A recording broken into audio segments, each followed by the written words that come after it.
Cool. So welcome, Tehroma. Welcome to our podcast, Me, Myself, Help, and I. Uh, how are you doing? I am great. I'm very happy to be here. Thank you, Nikhil, for the invitation.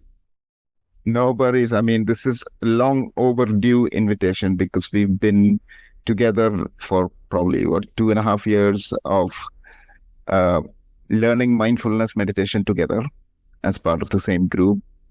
So I felt it was necessary for me to reach out to you and try to understand what the world, in your view, looks like. So, first question, if you had a superpower, what would it be and why? I actually wrote this down. I wrote down my superpowers. I thought, what's on my shelf? My superpowers. Let me look at my notes. I have 3 things that I consider are my superpowers.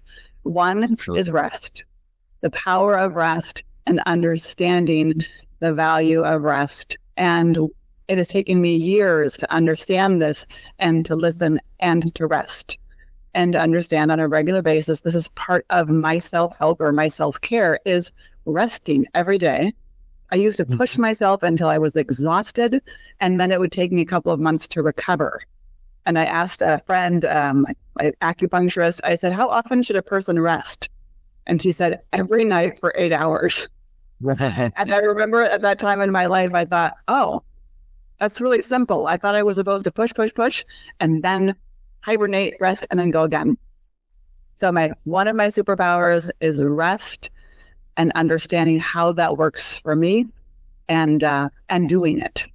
Mm-hmm. And my other superpower is my memory, that I can remember to rest, that I can remember that I have things on my shelf, that I have these different practices that I've cultivated, and I have a place to draw from. I can pause and I can go, what do I need out of my, my toolkit, my shelf, whatever we want to call it, that I remember. I have the ability to remember. So rest, memory, and trust.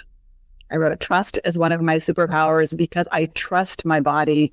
I trust my intuition. I trust my experience beyond what anybody else can tell me is happening with me. It comes back to what is happening, and I'm the only one who really knows. I really trust my inner wisdom. I trust my experience. This doesn't mean I don't talk with other people. I take trainings and I do retreats and I have good friends. And but at the end of the day, the one person I'm going to spend the rest of my life with, right here. Mm-hmm. So I trust this inner compass. I trust my intuition. I trust my ability to recenter, to know what I need, to first get quiet and understand what's happening when I feel off balance, and then my ability to draw from what I've learned to recenter, and also knowing when I need something else, when I need to go out and learn something new because maybe I've exhausted my toolkit.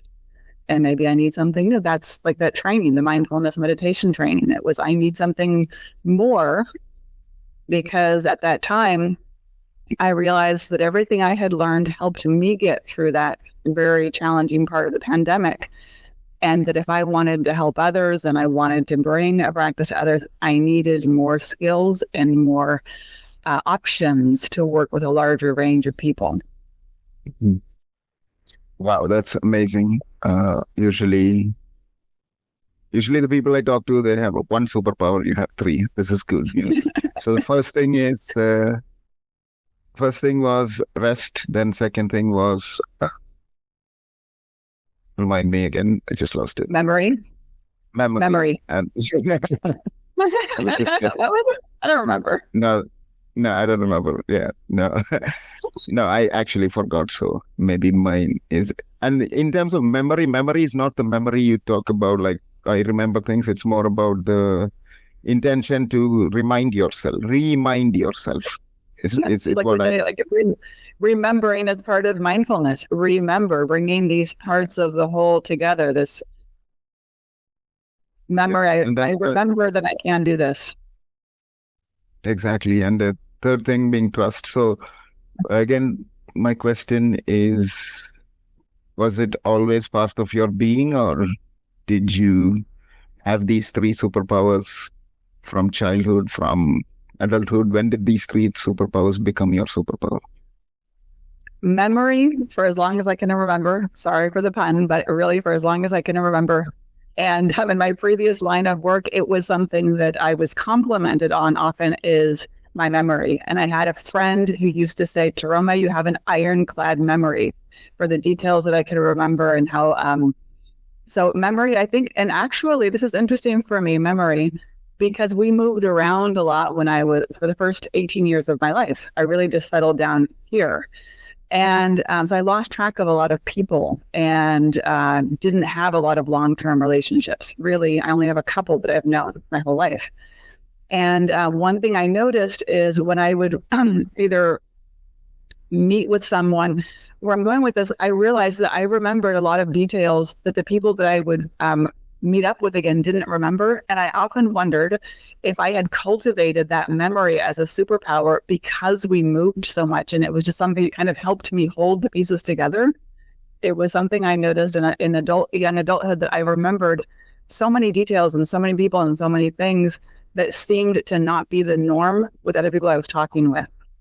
So that was kind of when I noticed that it was something that I had been honing all these years.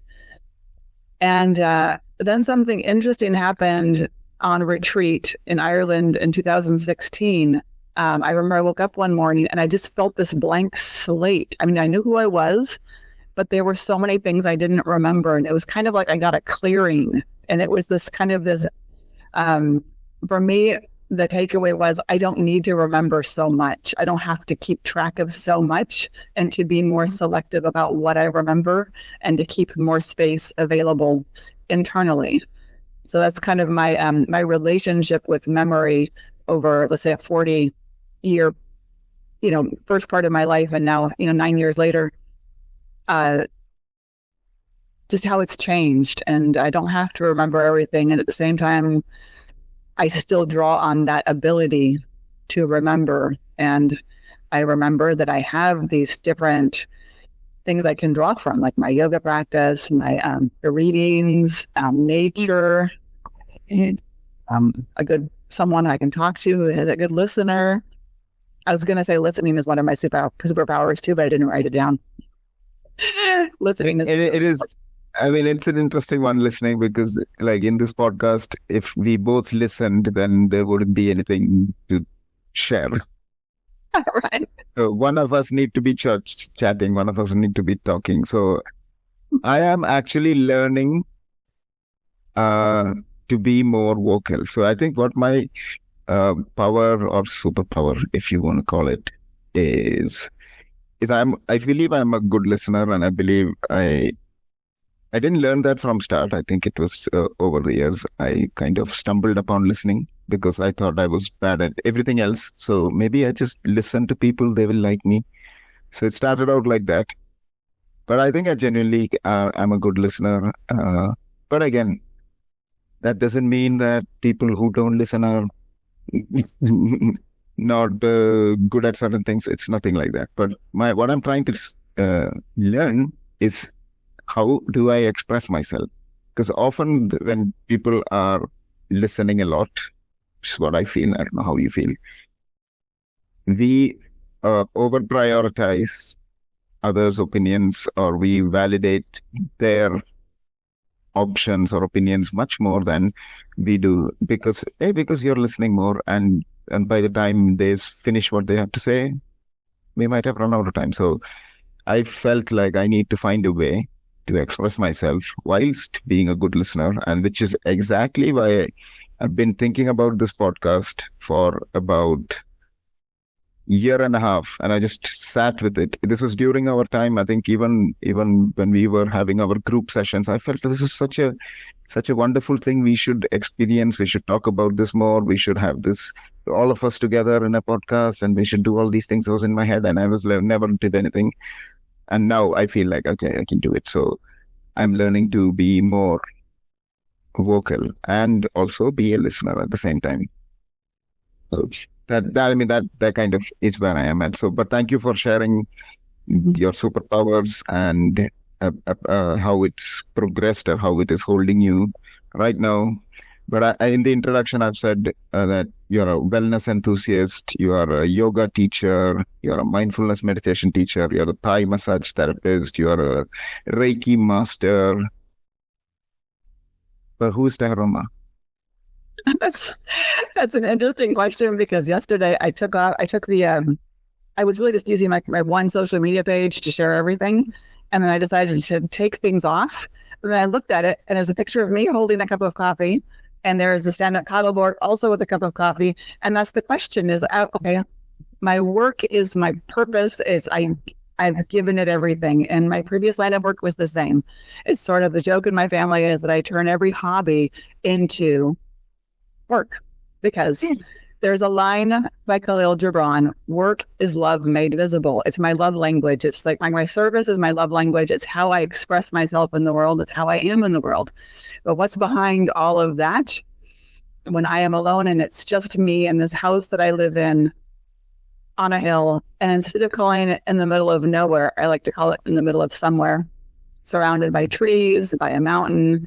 And, I am a human being, and I am learning how to be more humane with myself.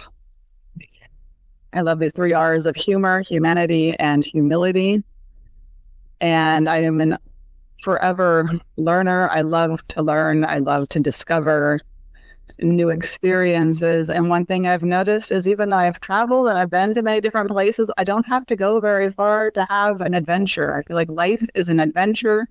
And if I were to look back 10 years ago, I had no idea. Let's go back 12 years. I had no idea I'd be where I am right now.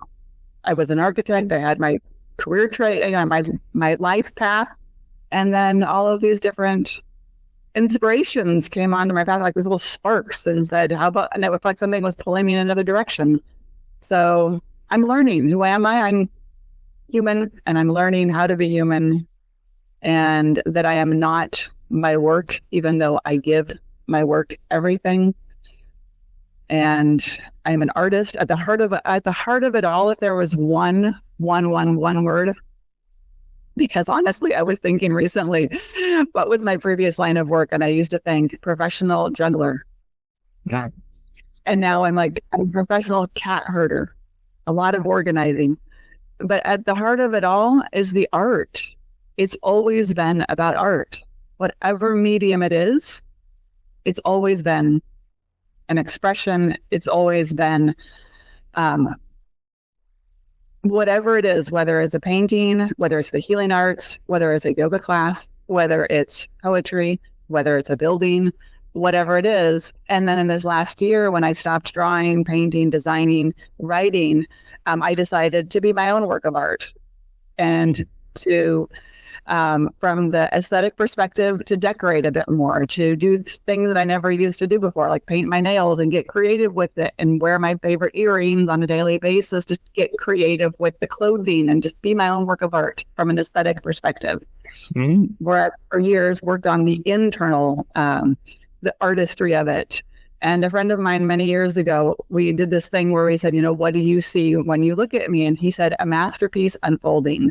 And for me, that was really loving and caring and inspiring. So I decided to build on that and to be my own masterpiece. So behind all of me, I am my own masterpiece. I'm like, this is what I want my life to be. I want it to be timeless. I want to leave something behind that inspires, that supports.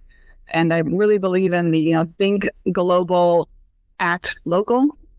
And I live in a small town. And so that's what I've done for all these years, look around the world and see what's happening and what can I do here? How is this applicable here? And you mentioned teaching yoga. Where did that come from? And for me, that was so simple. I love yoga, and it has done so much for me. And I just felt like it was, I was overflowing, like I needed to give it away. I had more than I need for myself. And I really just wanted to pass it on, with the understanding that what works for one person might not necessarily work for another person. So when we come back to that superpower of listening, and deep listening is a discernment and the ability to filter So whenever I'm listening, I'm listening, and it's someone else's experience. And if it's something in there resonates with me that I want to take with me on my journey, then I take that. And that's how I teach as well. It's always in the spirit of invitation.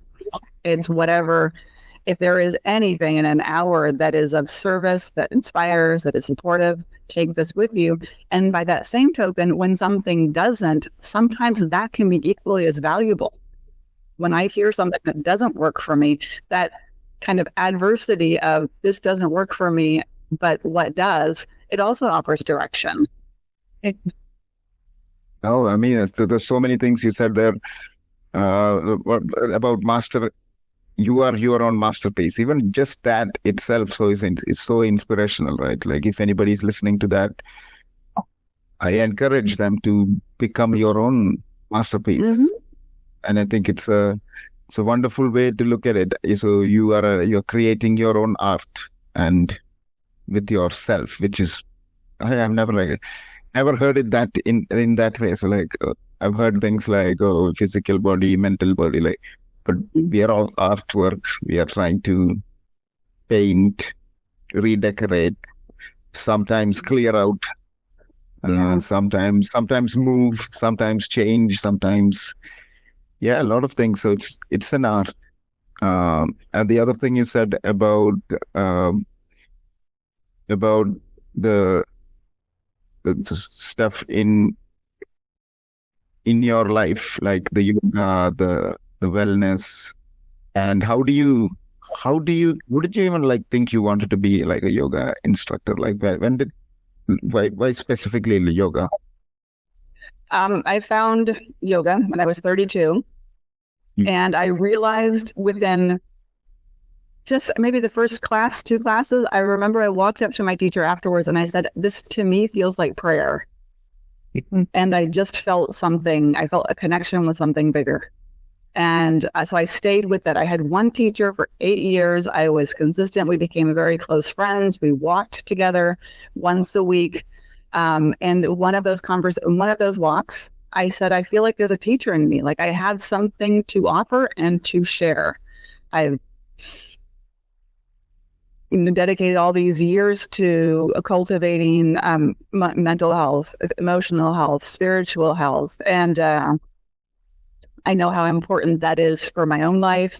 And like I said, getting to the physical, the aesthetic part really just came in just this year. I didn't really spend a lot of time with it. I worked in construction for years and worked with a lot of men for a lot of years. So being decorative or spending too much time on aesthetics really wasn't, actually intentionally didn't so much because of the field I was working in.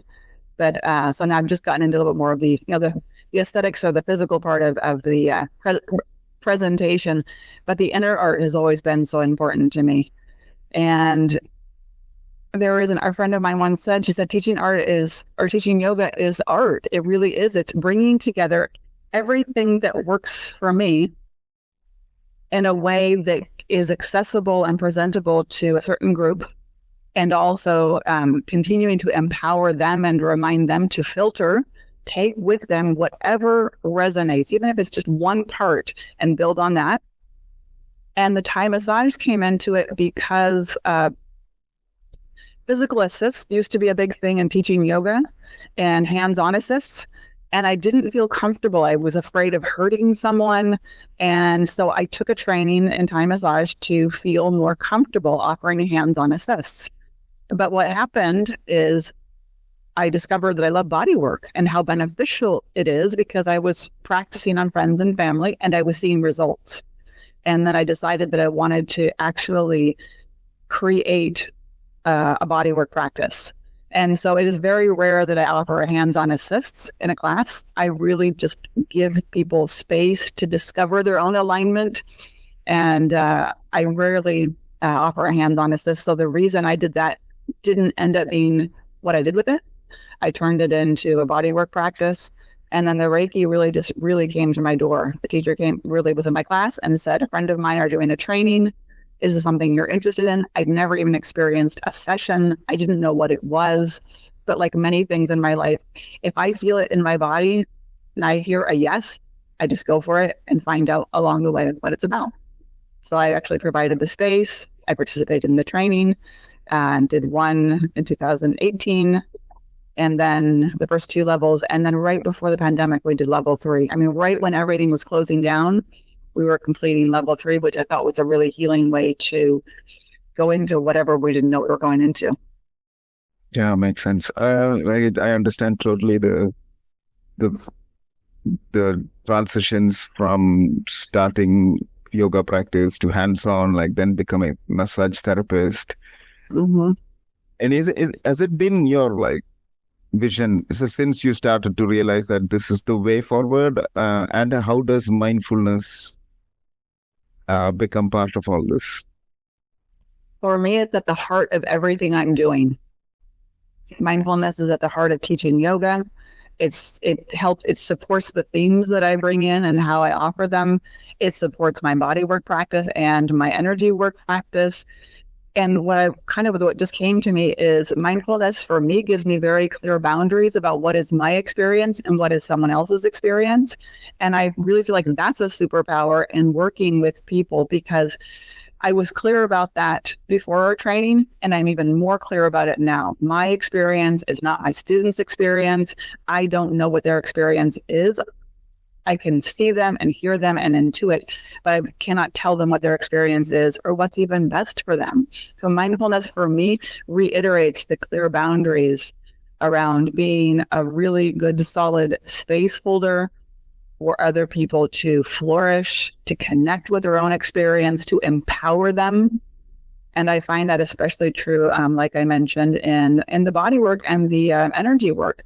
When I have someone come in, which is where actually we get more conversation, it continues to help me become a better listener, and also to give them some insights or some inspiration or some homework.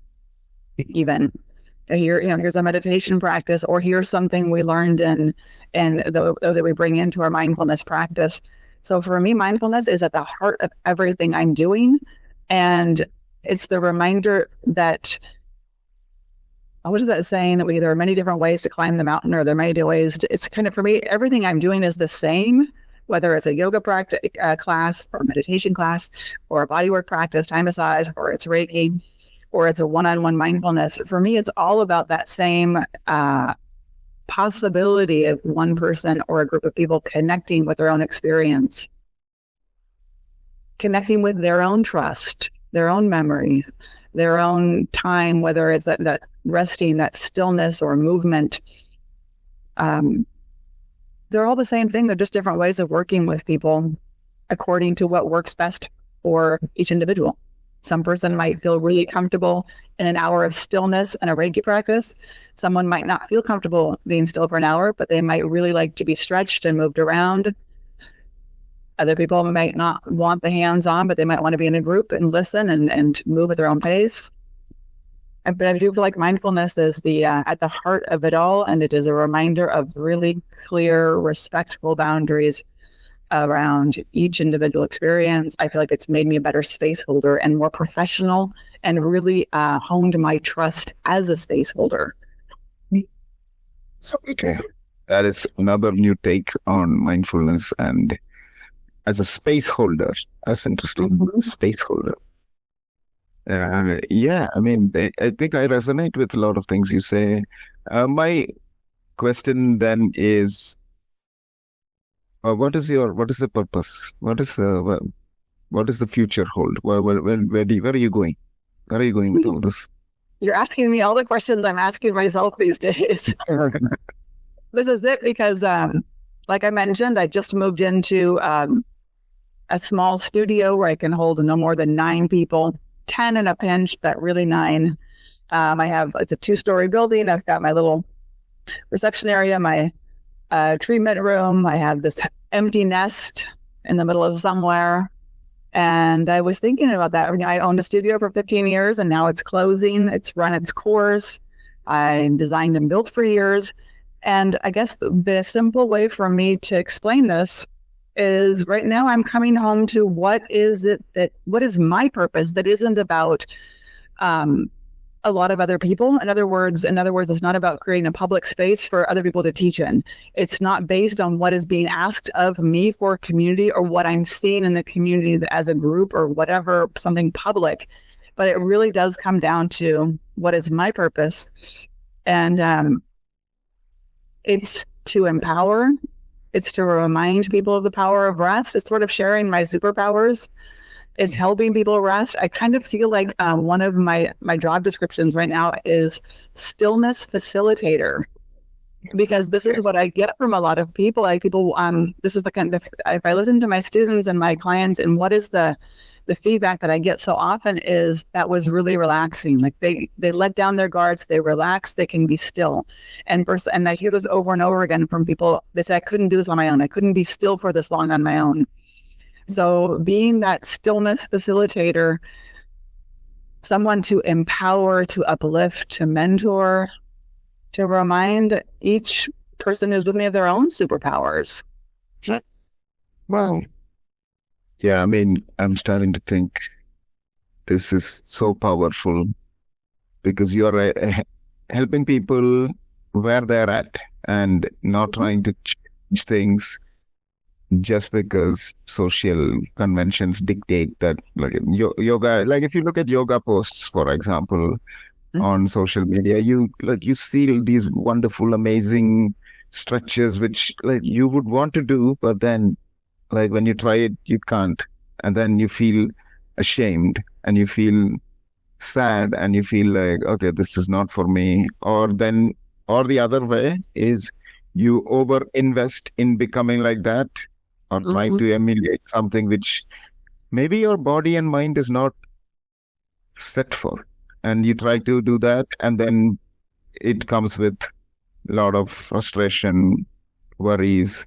So my question to you as a thought influencer, what is your advice for people out there seeking or trying to get help in living life? So this is not help in the therapeutic or like counseling or like the help, just regular people having these conundrums in life, with life purpose, and like they want to start a new habit and they want to move forward, they want to change things. What is your advice for them? My first thought is get quiet just for a moment. And the deep listening, it's really listening to our own hearts and our own minds, and be who you are and find power and authenticity instead of trying to be something else, someone else. It's sort of, what is that quote that says, be who you are, everyone else is taken, something like that. Yeah. It's like we were just talking about the yoga poses, and I've been thinking about social media and how to actually use it instead of just posting what I feel, what I read this week or what feels inspiring or reminding people of classes. I was thinking about that. I was thinking, okay, I teach all these different styles.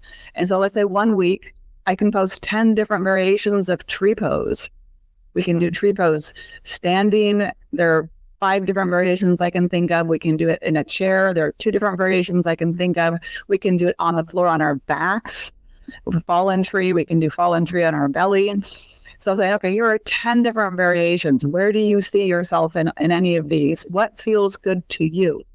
And so I offer variety in my class. I have some that's deep stretch, and I have the relaxation and the healing, and then there's a little bit more active, nothing too fast. And really it's always, what resonates with each individual, and learning how to understand what resonates so that we can connect with that inner compass, and then learn how to move with that throughout our lives.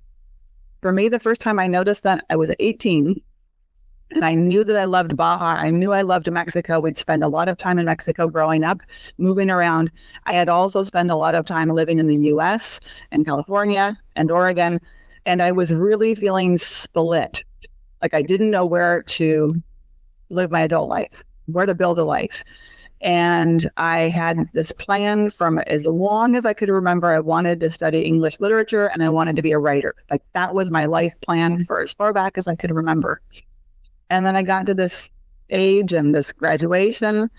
And it became very clear to me that if I stayed in the US and I went to college and I became an English professor and I did my writing the way I planned, that I might get to Baja in 40 years later. I would retire someday and maybe live here. And I maybe would come on vacation. But I knew that my heart was here. And I knew that way before yoga. But I mean, I think there was something, for whatever reason in my life, that opened this possibility for me to understand or to listen to myself over all the chatter and all the other voices. And I remember just knowing in my heart that my heart was here and that this was my path and this was my life. And even if that meant giving up a dream and not knowing what I was going to really do for a living or what I was going to study or if I was going to study anything, that it was okay not to know. And that's one of the biggest things. It's okay not to know. And the superpower to connect with our inner voice and our intuition and that trust. And I discovered that the first time when I was 18, and I decided to get in my little car, packed up my things, and drove 3,000 miles. And I wasn't alone here. My mom lived here, and she started a construction company. And I had a job washing dishes and cooking for the crew. And it was just anything to be here. And that was where I started because I knew that my heart was here. And now I look at what I'm doing and my participation in community and the people I've connected with 30 years later. And that was the first thing that taught me to trust. Even though I didn't have all the details in place, I had an opening, I had a feeling, and I trusted that everything else would unfold as the adventure of life that it is. So that ability, whatever can give us that ability to connect with something deeper. And ever since then, every time I feel that, I have moved with that. Every time I feel it in every cell in my being says, do this. And most of the time I don't have an answer. So what am I doing now? I'm actually thinking maybe this time, what if I had more of a plan this time? That might mess up my whole life. I've never had too much of a plan. So yeah, I think just keep going minute to minute. And that is what really led me to that retreat in Ireland. It was, I wanted to be able to articulate how I operate in the world because people were asking me, do you have a plan? What are you doing? And all I could say was, I can't really explain it. All I can do is, and then I learned the wordage, it's minute to minute. And I trust something bigger and I am moving with this.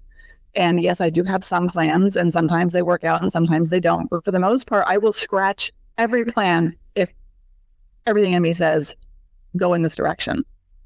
Because I trust something more than mind. I trust an inner compass. And I learned to trust that at a young age.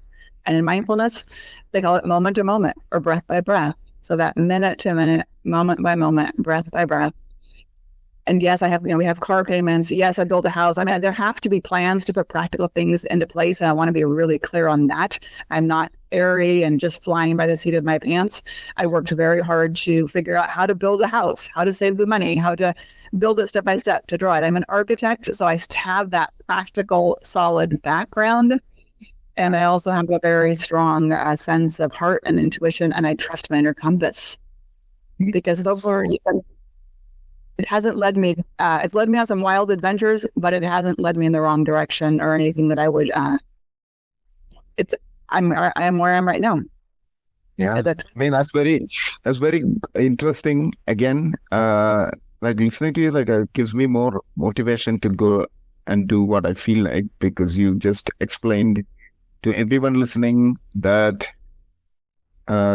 being in charge of your own narrative is very important, and owning it, trusting it, and also being practical. So you just said it is important to have this intuition, trusting your intuition, but also we have bills to pay, we have things to do, we have a lot of things. So it is important to understand that this is not just self-help because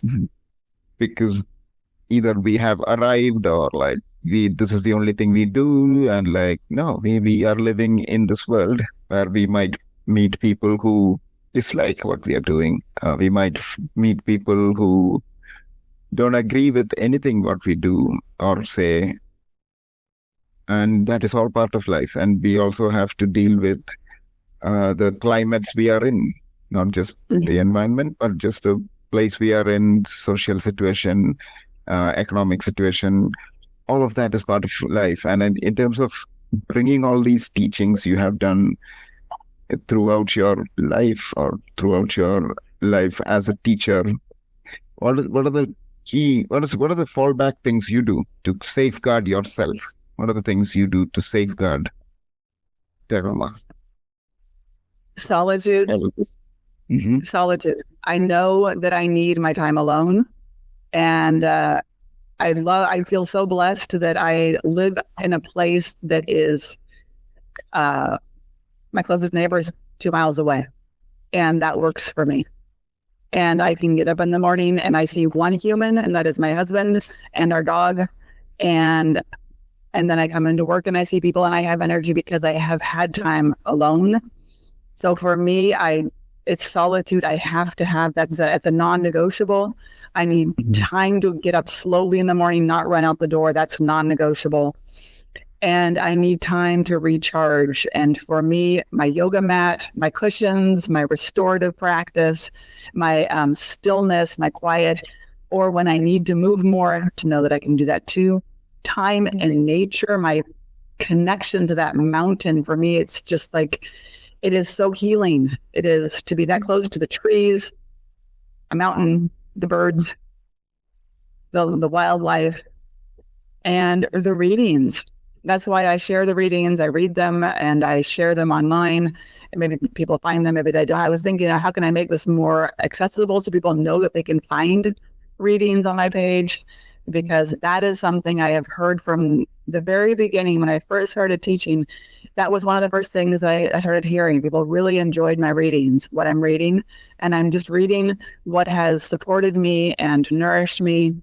And I just always come back to John O'Donohue, Pema Chodron, a couple of my favorites, Mark Nepo, authors who have really shared their experience in a way that for me is relatable or accessible and just feels nourishing. So I just find that, and I have some younger students in my class right now that are probably my kids' age, and one of them said it's kind of like it's a very nourishing experience. So I feel like that's what I share because I take the time to nourish, whether it's on my yoga mat or it's sitting still or going for a walk or reading. And the funny thing is that as much as I know how much I need that, there's a part of me that sometimes really doesn't want to leave the party. Sometimes I don't want to go do it because I want to hang out with people and I want to do things, but I know that I need it. It's kind of like the 2-year-old that has to go down for a nap. Sometimes I remember that and it's something I can relate to. And it's like, I don't want to, but I know I need to. And I always feel replenished because I do. Mm-hmm. And that's really what I teach. I have to do it. I can't not do it. Mm-hmm. No, these are non-negotiables. I use that word as well, non-negotiables. So would you be kind enough to do a reading for us? Is that too much to ask? Absolutely. I'll read you what I read this morning in my class, and I have it right here. I would like to share whatever is fresh and what is alive and what am I doing right now. This is a reading by Deng-Ming Dao. It starts with a poem. You breathe, frosting mountains white, exciting trees to verdant flame, dancing sparrows on your wing, swirling waves into long sighs. You breathe, and all things live. Without breath, there is no life. The complexity of this idea is great indeed. You breathe, that brings you oxygen. You breathe, that sustains you. You breathe, that regulates your heartbeat, feeds your brain, makes your blood red. Deeper still, you breathe and the entire energy field of your body is sustained and set into motion. When that field, so intimately tied to breathing, is integrated with your mind, you have the power of spirituality. Breath. Don't think of it as mere gas. Just as we breathe, so too does the universe breathe. In fact, we can think of the entire medium of life as breath. When the world breathes, all things are sustained. Weather moves as it should. Plants grow as they should. Animals are made strong. The very forces of geology are set into motion. And together, a mighty field of energy is generated, a much larger version of what happens in your own body. Connected to that field is a universal mind. Do you want to know how spirituality works? Breathe.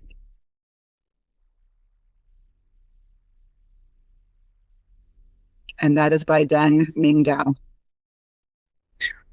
Powerful stuff, that powerful stuff. And this is why when people tell me, oh, words don't do anything, actions do everything, I say, listen to poetry and then let's have a chat. Because words do change people. Words can have serious impact. And the way we talk to ourselves, this poetry was an illustration. What a lovely poem, by the way. It's just, the breath. Like, what did you do? What did you think? Or how would you explain this poem to somebody who's not into poetry? What message was that?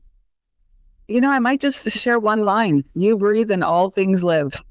If someone isn't into poetry and they might not have the attention span or the interest to listen or even the capacity to stay with it, I would share just one line. If depending on how I know the person or just on what I've heard of what might resonate, one line. And at the same time, I wouldn't try to convince somebody to be interested in it or to resonate with it if they don't. Mm-hmm. That's okay too. We all have different ways of feeling inspired. And what I've found, again, coming back to the authenticity, is I am attracting people who want what I'm offering. And I'm working with people who want what I'm offering. And I have had someone recently said that my class was too passive for them, that they enjoyed it, they got something out of it, and it helped her get back to her own practice. And so that was a reminder that I'm not for everyone. And that's okay. I'm for the people who want what I'm offering. And from the moment I began sharing this practice, for me, it has always been non-negotiable to be authentic, to share from my experience, to share from my heart, and let this resonate with whoever wants to receive it and use it. When I first began, it's been 10 years, vinyasa was the big thing. And people were looking for something more active, and they were, and I watched the teachers who started at the same time as I did fill their classes. And I would look at mine, and I would have 2 people, 4 people, and I would wonder. And at the same time, a friend said, "Just try something different." And I said, I can't offer what I'm not doing, and I can't do something that I'm not feeling because they won't feel it. And it has taken years to find my audience and to slowly build it. And it's rare that someone comes in now and says, that's not really what I'm looking for. It's similar now in wellness as it was when I was designing and building. We did something really unique. By the time someone got to my door, they had done their homework and they were looking for what we were offering. That doesn't mean we landed every single design, but people had done their homework by the time they actually got to our door, and they knew that they wanted to work with me or with my company. And I'm finding that now too. By the time people get to me, for the most part, they want what I'm offering. They're not just passing through. Oh, that's very powerful for me to hear as well, because I sometimes get caught up in what my offering is. So even if my friends ask me, I sometimes get confused. Am I a mindfulness teacher, or am I like a podcast host, or am I an author, or what am I? This is a good reminder for me. So thank you for sharing it. And I'm sure this will be useful for all the practitioners out there, all the teachers out there. Yeah, just do what feels right and authentic for you. Mm-hmm. And I heard this with another friend of mine in a podcast, and he said like it is okay to emulate people. It is okay to start off with like, okay, this person kind of gets me. And this is what we done in our meditation mindfulness practices. We kind of started off learning scripts from Tara Brach and Jack Confield, and like we started off emulating them, and then we started to create our own identity. And by the end of the 2 years, we had our own way of doing meditations and mindfulness practices. So yeah, bring your authentic self is what I take away from there, and actually provides me inspiration to just go do whatever I think, and people will find me. Hopefully everybody will listen to this podcast. But yeah, so coming back to the present, so like the poetry nourishing you, and so like let's dive deeper into self-help. So what does self-help mean for you? Like, what are the three, four things you use from your shelf that helps you? I wrote it down. I have yoga, poetry, nature, community. It's also the reminder that I don't have to do this alone, and that I do have a community. I do have, the good friends, the friendships that I've cultivated. The person I spend every day with, my husband, and those conversations. I have someone. I think I'm very blessed. I have someone in my life who listens. I have a good sounding board, and someone who just lets me sound things out and figure things out. And I physically have a little space. I have a space that is dedicated to this. I have my altar. I have a yoga mat that's always out. I have my props, all my cushions and blankets and blocks and straps, and all of my books are within reach. So I have I was a creator of space for many years, and I still consider myself a creator of space. I was a creator of physical spaces, and now it's creating space and experiences and creating internal space. So for me to have a physical space that I can go to, and that's where I nourish. And it also has big windows that are open to the mountains and the trees, and I can see the birds land on the trees. For me, that little room kind of, I noticed it really gives me, it's all my shelves in one. And I have a desk in there with my art and my art supplies. So if we can swing having a physical space, even if it's just a corner, if we just have some physical space that we can call our own, that nobody else can move or rearrange, and a place where we can keep coming back to, that space has been invested in. It has a memory, and we can build. Okay, yeah. So that's kind of your self-help. Like so when you hear the word self-help, what comes to mind? What comes to mind? I think of a lot of books. That's interesting. As soon as I hear self-help, I think of a lot of books. And then I hear self-help, and I love your is it Me, Myself, and I? I love that. Me, Myself, and I. Myself, Help, and I. Thank you. I thought that was brilliant. It's a reminder that we already have all these tools, and we already have a shelf. And if we don't have a shelf, that we can start to build one. And repetition. It's what was it? A teacher once said that she said it's so common for people to come into this field and just go dharma shopping and just like try this for a while and try this for a while. And there's nothing wrong with that. At some point, however, it becomes, at least for me, was important to understand what is really helping me, what is nourishing me, and then repeat that and understand the value of repetition and deepening. And again, the readings, I've been reading that for 10 years, and I feel more connected to it now than I did 10 years ago. It still nourishes me and reminds me of what I needed to be reminded of 10 years ago. It doesn't expire. There are certain practices that don't expire because we're different every day, and we're at different seasons, phases in our lives. Our moods are different. Our energy levels are different. So self-help is, instead of having so much, kind of narrowing it down to what really works for me.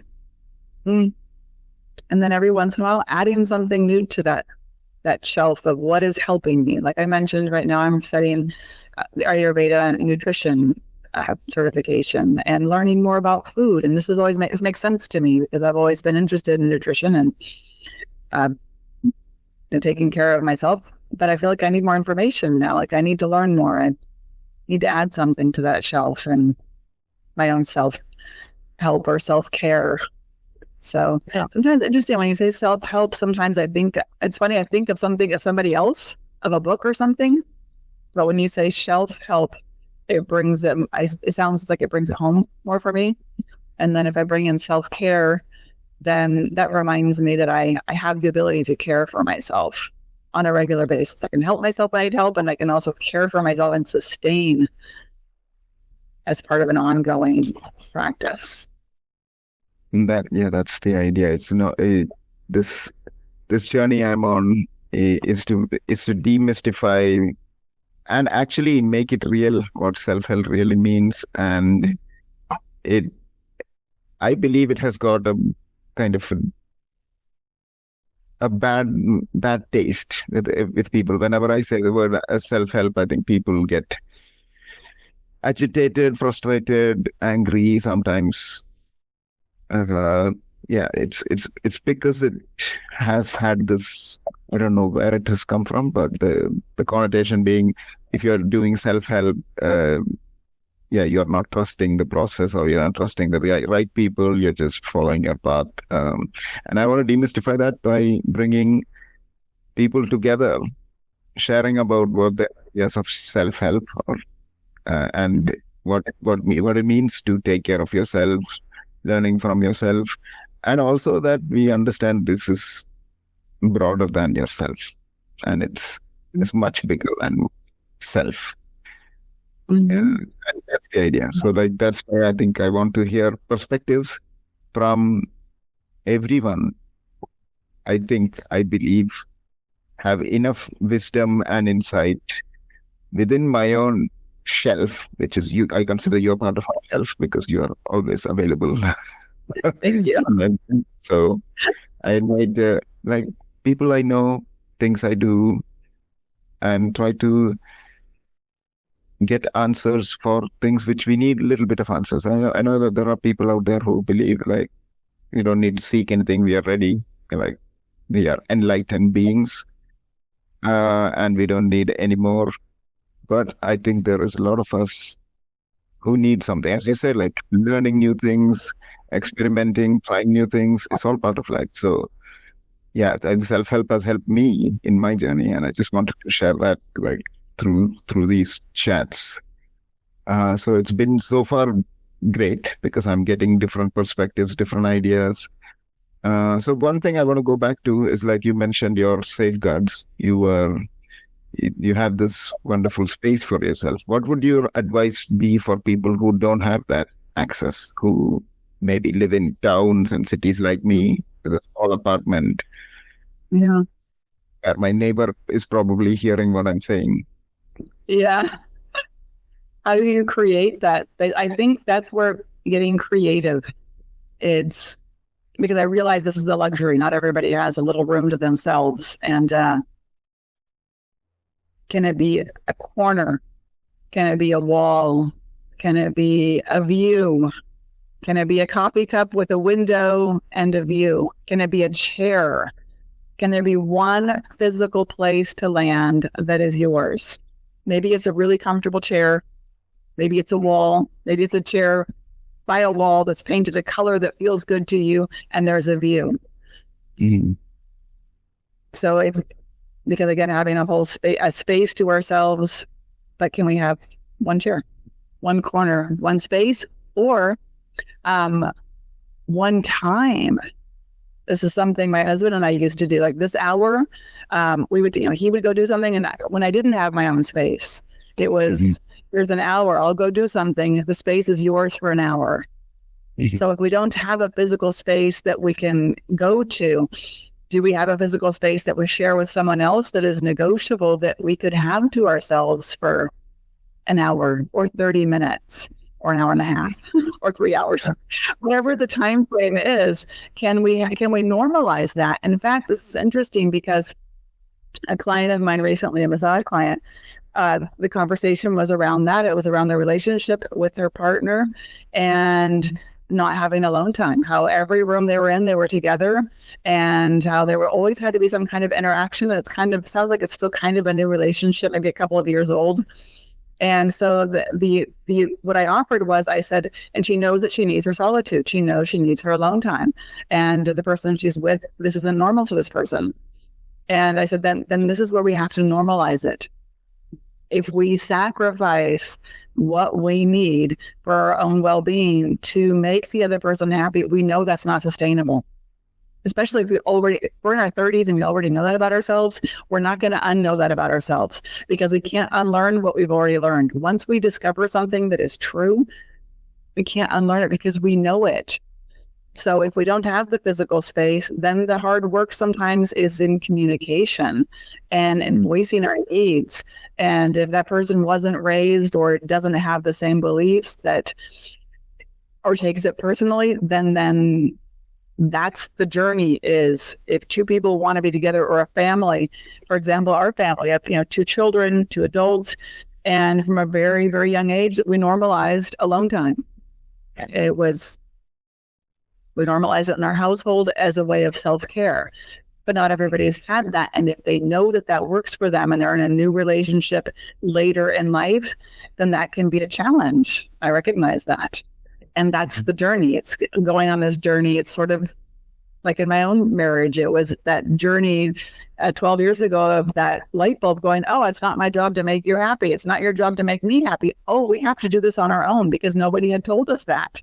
And we discovered that. And that was part of our journey of discovering that it's not our mutual responsibility to make each other happy. We have to find our own happiness. And then that strengthened our relationship. So whatever each individual journey is, or family's journeys, or partners' journeys, if we know that we need solitude, normalizing that need and negotiating it and creating the time space for the physical space, and having the courage to voice a need, whatever it is. I'm not sure that that's what somebody else needs, but if somebody else doesn't have the physical space they can go to and close the door, and they know that they want or need that, then having the courage to voice that need. That's so powerful. Mm-hmm. Yeah, go on. Carry on. You were saying? I was just going to say, and that it's not personal. It's not a deficit. It's not that anybody else, the partner's not doing the right thing. But this is how we grow in relationships. We voice our needs. We first find out what they are, then develop the courage to voice them. And then if there's someone else to negotiate a space, a shared space, then we talk about it and then come to agreements and develop agreements. And then respect those agreements, and then we grow from there. Understood. So yeah, that gives normalizing alone time. That's a great takeaway. So we've been chatting for an hour. Thank you for your time. If you were to, and if you can encompass into one sentence this whole session, what would it be? It could be an advice, it could be what you thought about the session, it could be anything. So in one sentence, what do you think about having these discussions? What it just came to me is to normalize self-care. Self-care isn't selfish. I still see on social media sometimes people use the hashtag of me time as something, as a luxury, and rest, self-care, self-help is not a luxury. It isn't selfish. We can only give to others from a full well. If we're depleted, then what we're giving isn't sustainable. So helping ourselves, caring for ourselves, nourishing ourselves. For me, it's a lifelong journey, continuing to learn self-care, to remember my self-care, to do the self-care, to notice when I've let go a bit and I'm giving more and I haven't replenished, to come back. And there's a lot of humility in that, going, it doesn't matter how long I've been doing this. I am always learning, and to continue to be open to learn from our own experience, from shared experience. We're never done. We're never fully cooked.